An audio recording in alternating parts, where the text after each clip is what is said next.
Olá, meus ilustres, tudo bem com vocês? Seguimos então aqui as nossas aulas, para o curso universitário de Técnico de Transações Imobiliárias. Parabéns pela escolha do curso! Sim, você será um corretor de sucesso.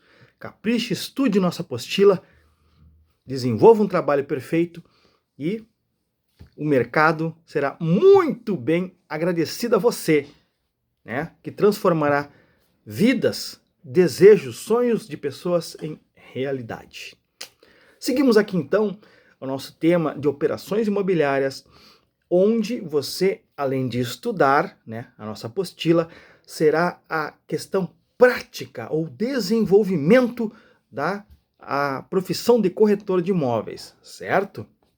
Então, entremos agora na questão dos direitos reais, tá? Vamos lá. O que é direito real, tá? É direito real o poder que tem alguém sobre uma coisa específica e que vincula esta coisa, tá, direto ou indiretamente ao seu titular, tá, o qual pode opor esse direito contra todos, certo? Então, o direito real é aquele que é titular, tem a posse. Então, isso é a garantia de um direito real, certo? Então, seguindo, veremos aqui o que é a propriedade agora nos direitos reais, certo? Então, propriedade é coisa que pertence a alguém, por óbvio, tá? É um direito absoluto de uso, gozo e disposição, sobre um bem. É o mais amplo dos direitos reais, certo? A propriedade enfim, ela te dá essa garantia de uso, gozo, desfrutar, morar, enfim. Isso é um direito real. Agora, entenderemos o que é o usufruto, tá?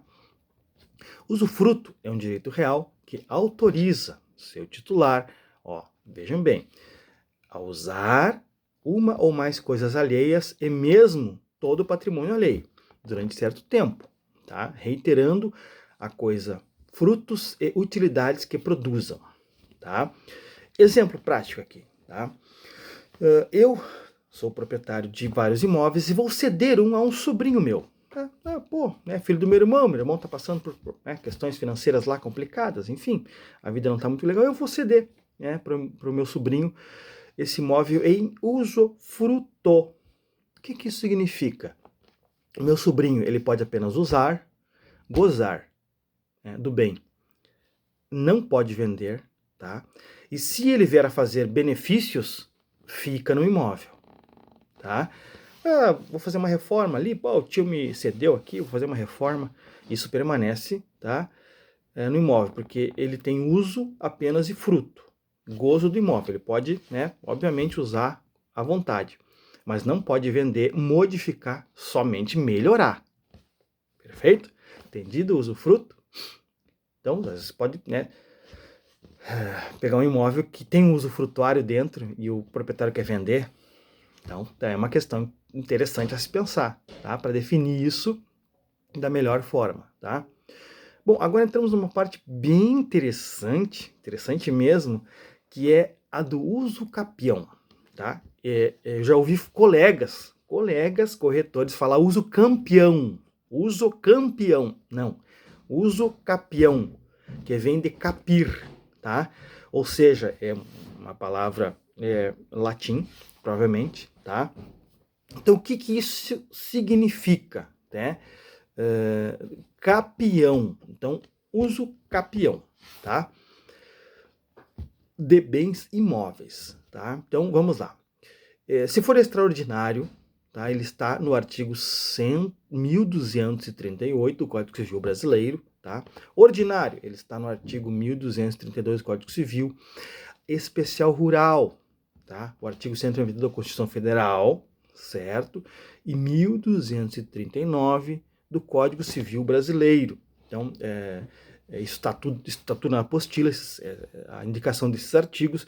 Então, a gente não vai entrar aqui porque eu vou ficar lendo lei, vai ficar um saco, vocês vão ficar entediados com a aula. A gente precisa ser dinâmico e direto ao que interessa. Então, apenas citá-los para que vocês tenham conhecimento e, com o interesse deles, vão até a Constituição Federal ou o Código Civil e assim se interem um pouco mais, Tenham apalpar e ler, entender, isso ajuda bastante na hora de definir um negócio, certo? Então ele é especial urbano, né, como tem o rural. Ele especial urbano, ele é tratado, né, no artigo 183 da Constituição Federal e 1239 do Código Civil Brasileiro. Tá? Se ele é coletivo, o artigo é 10 do Estatuto da Cidade, né? A Lei 10.257 de 2001. Especial familiar, o artigo 1240 do Código Civil. Tá? Uso capião de bens móveis. Tá? Então, é possível sim. Um carro, por exemplo, é um bem móvel. Né? É possível fazer uso capião? Sim, sim. E eu ajudei um amigo meu, até inclusive, né, o Guilherme, né, a gente trocou umas ideias. Ele adquiriu um carro e o proprietário nunca deu os documentos, acabou brigando com ele e nunca deu os documentos. Só que ele tá de posse desse carro há mais de 5 anos. O proprietário nunca fez busca e apreensão, nunca, né? Então, de forma bem, ou seja, ele tem a posse do bem mansa e pacífica. Então ele vai entrar agora com o uso capião do bem móvel. Olha que interessante, né? Então vocês parem para pensar, isso realmente modifica o entendimento da coisa. Tá? A posse é mansa e pacífica. Né? Bom, então seguimos aqui. Importante a gente ter uma noção aqui do uso capião de bens móveis. Tá? O ordinário ele está no código, no artigo 1260 do Código Civil. Tá? Extraordinário, o artigo 1261 do Código Civil. Tá? Para vocês terem uma noção. Então, como eu disse, se vocês desejarem e intencionarem buscar, encontrar mais algo sobre isso, no Código Civil e na Constituição Federal, vocês acabam crescendo um pouco mais o conhecimento, né? Acrescentando ao conhecimento. Isso pode ser definidor na hora de fechar um negócio, certo? Então, vamos lá. Para que o direito seja reconhecido, é necessário que haja uma decisão judicial ou procedimento extrajudicial em cartório. Tá? O cartório tem que ser de registro de imóveis, dá para vocês terem uma noção, não é qualquer cartório que você chegar lá. Então, desde que o interessado seja representado por um advogado. Vejam a importância disso. Tá? Eu vou lá simplesmente fazer. Você precisa ser representado por um advogado, por quê? Perceberam a quantia de leis que nós lemos acima, que podem ser determinantes para esse negócio? Então, você como pessoa física, às vezes, pois é, né? Eu não sei a lei, não perca tempo. Contrate um advogado, né? Decide para você, define para você. Né?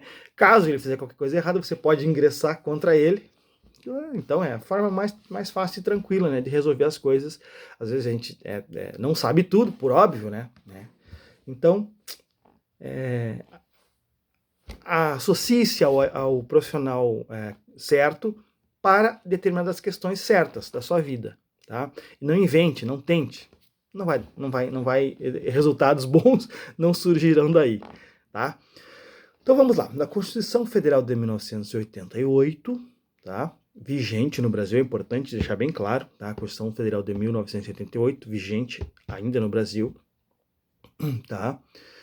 Em seu artigo 183, ela versa que aquele que possuir como sua área urbana até 250 metros quadrados por 5 anos, ininterruptamente e sem oposição, utilizando-a para sua moradia ou de sua família, adquirir-lhe-á o domínio, desde que não seja proprietário de outro imóvel urbano ou rural. Então é importante. Tu pode requerer o uso capião, mas não pode ser proprietário do imóvel já. Tá? Perfeito? Compreendido? Então a lei, ela dá as diretrizes e dá os impedimentos também. Então não adianta você, eu vou fazer o uso capião de 50 imóveis. Não vai conseguir. Se você já tem um imóvel, não consegue. Tá? A lei vai fazer um rastreamento e você vai perder esse direito. Não adianta ingressar com o uso capião, não vai levar. Tá? Então, o título do domínio da concessão. Tá? Então, aqui o título de domínio e a concessão. A minha bateria estava acabando, já coloquei ele aqui do notebook. Então, a concessão do uso são conferidos ao homem ou à mulher. Tá? Então, independente. ou a ambos, independente do estado civil, tá? Esse direito não será reconhecido ao mesmo possuidor mais de uma vez. Acabamos de falar sobre isso, tá? Então, se eu já sou, né, detentor, dono de um imóvel, proprietário de um imóvel, não consigo 2 por uso capião, tá? Isso ficaria muito fácil, né? Isso garante até mesmo, rapidamente pensar aqui, uma questão do coronelismo, né? Esse coronel, isso acontece lamentavelmente aos dias de hoje, mas ao norte do Brasil. Então esse coronel manda as pessoas saírem daquele terreno, daquele espaço, aquela casa deles, e espera 5 anos de ingresso. É meu. Ele faria várias vezes isso, então isso também é uma garantia para que isso não aconteça, as pessoas não sejam expulsas das suas casas, né? Então as questões são, mas isso é óbvio. O óbvio precisa ser dito às vezes, né? É necessário a gente ter noção do que realmente está acontecendo. E essas leis vêm para garantir que abusos não aconteçam, tá? Bom, então, seguinte, vamos lá, no seu artigo 191, né? Aquele que, não sendo proprietário de imóvel rural ou urbano, possua como seu, por 5 anos ininterruptos, tá? Sem oposição, ou seja, de forma mansa e pacífica, que ninguém questionou, tu tá lá, né? Chegou naquela casa, entrou lá, começou a morar, pediu para instalar luz, pediu para instalar água, né? A coisa foi. Estavam cortados, essa casa estava abandonada, estavam cortados. Então, você continuou morando lá, tá? Sem oposição, a área de terra, né, em zona rural, não superior a 50 hectares, importante, ó, não pode ser superior a 50 hectares, tá? Tornando-a produtivo por seu trabalho ou de sua família, tendo nela sua moradia, adquirir-lhe-á a propriedade, tá? Então, essa pessoa que chegou lá, sendo menos que 50 hectares, tá? Tá, até 49 hectares, 0,9999, tá? Perfeito. Então, se não há oposição, e ela transformar, aquela, não é apenas a posse, ela transformar aquela área em área produtiva, tá? Então, isso também é algo que vai determinar que você, bom, ele transformou, aquela terra estava parada, então ela transformou, nós veremos logo, logo, que é possível, sim, o usufruir até bem público, uma vasta extensão de terra pública, tá? Que é da União, e transformar isso não em uso capião, porque o uso capião de bem público não existe, tá? Então atentem para isso, tá? Era o próximo item que nós íamos tratar, né? Os imóveis públicos não são adquiridos por uso capião, mas esse bem público que está lá parado, sem produzir, ele pode sofrer uma intervenção e se transformar em reforma agrária para famílias, né? E aí sim, isso seria definidor e transformador desse detalhe importantíssimo, né? Então, para a reforma agrária, sim, aí é possível, mas para uso capião pessoal, não.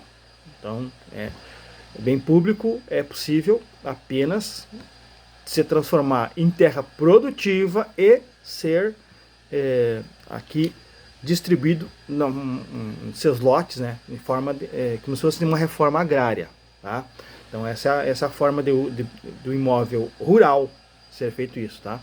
Agora, imóvel bem público, tá? Imóveis que são da União, seja do Estado, do município ou do Brasil, da União Federal, não é possível fazer uso capião. Você vai ser despejado de lá e com força policial, tá? Então você tem uma noção que é bem importante, tá? Bom, agora vamos entender o que é a hipoteca, tá? A hipoteca é um instituto jurídico pelo qual se oferece um bem imóvel como garantia de um empréstimo ou do cumprimento de determinada obrigação, tá? Ela é uma dívida segura com hipoteca, tá? Sujeição de uma propriedade ao pagamento de uma dívida. Então é possível você sujeitar, hipotecar ou pegar aquela propriedade para pagar uma dívida, tá? Que você está devendo, alguém é devedor disso, né? Então pode ser dada em razão dessa dívida e quitar essa dívida, tá? Uso, o que o uso significa? Então, a prática constante é ininterrupta, tá? Por um certo tempo, oriunda de prática cotidiana nos negócios, decorrido certo período, sua observância de tornar-se obrigatória, tá? O direito de uso assemelha-se ao usufruto, mas é de caráter temporário, prestem bem atenção, decorrente de ajuste com o proprietário da coisa usada, certo? Então precisa né, o uso precisa ter a anuência ou, né, a cedência do proprietário, né? Aí isso não gera uso capião. Tu fizesse um acordo com o proprietário, né? Então não tem, o proprietário sabe daquilo. Então você precisa ter essa noção, tá? Agora entremos no Instituto da Servidão. Eu, quando era guri, bem mais jovem, enfim, né? Fui para Santa Catarina, daí eu vi essa palavra servidão pela primeira vez numa rua. Servidão tal, sim, servidão São Tomé, servidão São João, só um nome fictício aqui. Eu fiquei, servidão, que coisa estranha, né? Mas eu devia ter uns 14, talvez 15 anos, tá? Rodando lá pelas praias de Santa Catarina. E aqui no Rio Grande do Sul eu nunca vi a palavra, nunca li a palavra servidão, ou essa palavra servidão não é comum. Então a servidão, ela vamos supor, eu tenho um terreno na parte de trás de um terreno já existente com casa. Mas eu não tenho acesso à via pública, está fechado. Então, esse espaço que eu posso passar tanto uma pessoa como um carro, isso é chamado servidão. E não é possível eu bloquear, tá? Tem uma casa bem ao meio, né, desse terreno, tá? E nas laterais já pátios ou propriedades privadas em que você fica fechado, você não tem saída para via pública, para uma rua. Então a prefeitura, né, vai lá, abre esse espaço, ela tem que fazer isso, né? Você pode exigir a servidão para que você tenha acesso à via pública. Não tem como cavar um túnel ou por cima do helicóptero, não, né? Você precisa ter um acesso à via pública. Então, que passe um carro ali, ou uma pessoa, aí você escolhe, né, o tamanho dessa servidão. Então, isso é a servidão, tá? Então, a servidão é a restrição das faculdades de uso, gozo que o titular de uma propriedade sofre em favor de terceiro, direito real sobre a coisa alheia. Acabamos de explicar o que é uma servidão, para você ter uma noção, tá? Bom, o direito de sequela. Você fica pensando, sequela? Bom, esse é o nome dado, né, ao legislador quando criou, né, esse instituto, né, jurídico. Então é o direito que acompanha a coisa, aderindo-lhe independente de onde ela se encontre, né, e de quem seja seu detentor ou possuidor. O que é sequela? Vamos lá. É o direito que se acha investido, seu titular, de direito real, de fazer prevalecer em todos os lugares, detendo seu direito contra todos. Tá? Como exemplo, né, temos a hipoteca, que segue o bem independente se a propriedade do imóvel se transfere de dono. O que isso significa? Tá? Se tem mais acima, você está vendendo um imóvel em que ele tem condomínios atrasados. Então, o proprietário que adquiriu o novo, ele não é isento de pagar, não, ele adquire a dívida também. Tá?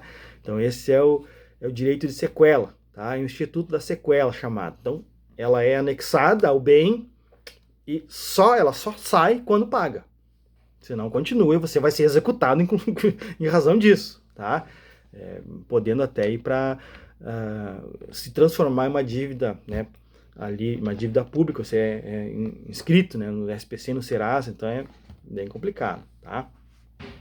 Bom, seguindo aqui, o Estatuto da Terra, tá? Ele está regulamentado pela Lei 4.504 de 1964 e trata dos direitos e obrigações concernentes aos bens imóveis rurais, tá? Para fins de execução da reforma agrária e promoção da política agrícola. Acabamos falando lá, né, a questão da reforma agrária, antecipado, que é possível sim, né, um terreno, um espaço público, uma fazenda pública, enfim, que não esteja sendo produtiva, que está parada, sem ninguém há muito tempo, você pode sim solicitar que seja feita uma reforma agrária desse espaço.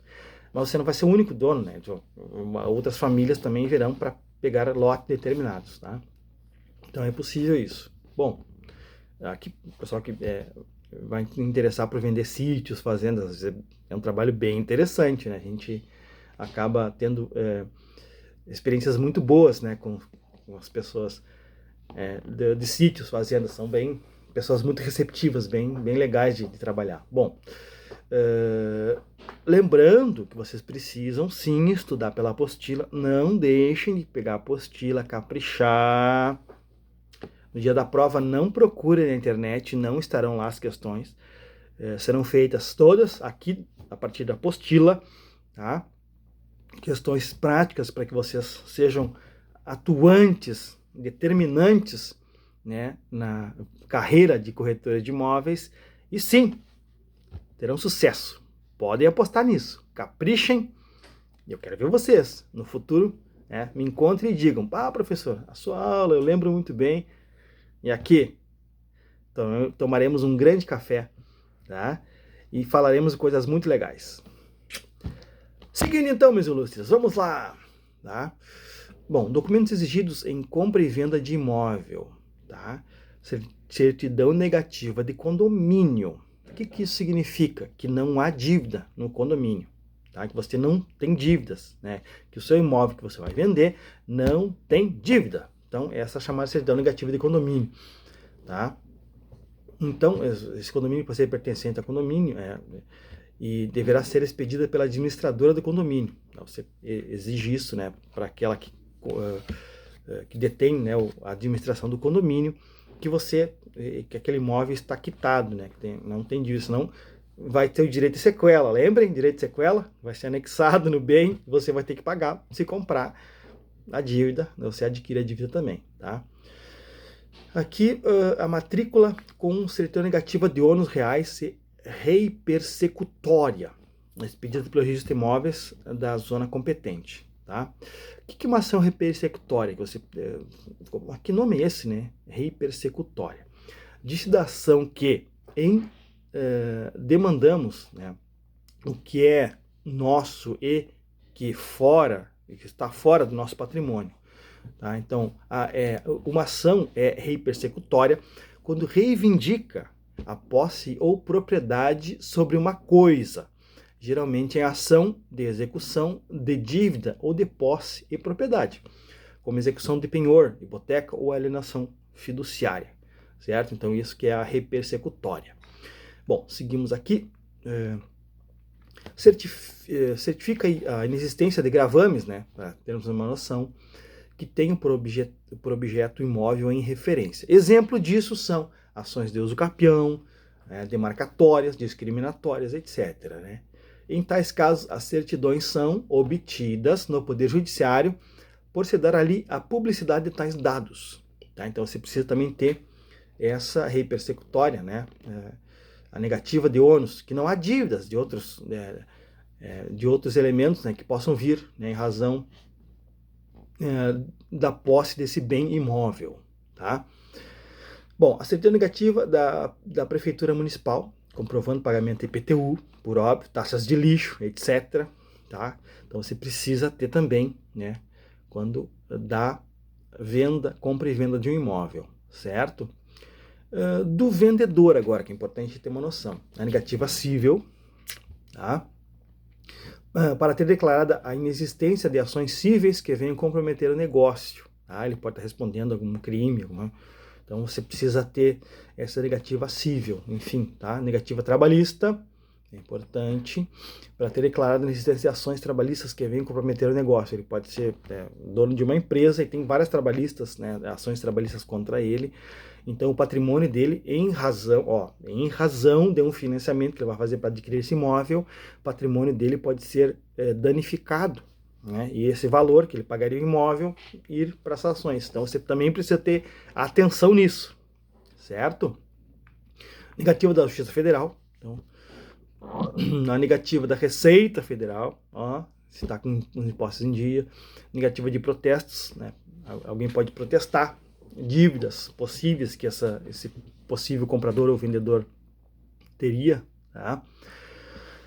Quando o imóvel foi vendido nos últimos 5 anos, tá? Negativas do proprietário anterior, pois assim, excluímos totalmente a possibilidade de a venda anterior ter sido efetivada para se esquivar de credores. Então é importante também a negativa é um trabalho bem hercúleo, bem chato, mas você vê que fazendo um trabalho bem feito, não tem dor de cabeça. Você pegou seu honorário, vai lá, curtir com a família, feliz e só alegria. Então é bem importante você ter esses casos, tá? Bem atentos Então, os últimos 5 anos, desses 5 anos para fora, não desnecessário, tá? Mas se ele foi vendido realmente para ser escrivado de credores e aí não há nenhuma ação, né, ingressada ou algum gravame que colou no bem, então se esse novo adquirente comprar, ele também vai ter que pagar essa dívida. Então é importante vocês ficarem bem atentos a isso, tá? Então vamos lá, em caso do imóvel ser casa, negativa do DMAI, por óbvio, né? Pagamento, inclusive da CE, ou enfim, o que for, né? O DMAI de sua região, ou a Corsan no estado, dependendo de cada cidade, não é apenas esse nome DMAI, né? Pode ser Corsan ou outro, né? A S Sul. Então você precisa ver a questão da sua cidade aí que você está vendendo o imóvel, as negativas desses locais, tá? Então, se o vendedor for pessoa jurídica, né, por exemplo, então todos da pessoa física do vendedor, as negativas todas, tá? Negativa da exatoria estadual, é importante. Negativa do INSS, tá? E negativa trabalhista. Então, vejam só quantas questões importantes a gente precisa estar bem atento para que uma venda ou a compra de um imóvel seja bem sucedida, tá? Hoje ficamos por aqui. Deixo um forte abraço a você e capriche, tudo está na nossa apostila. Abração, ilustres! Até a próxima!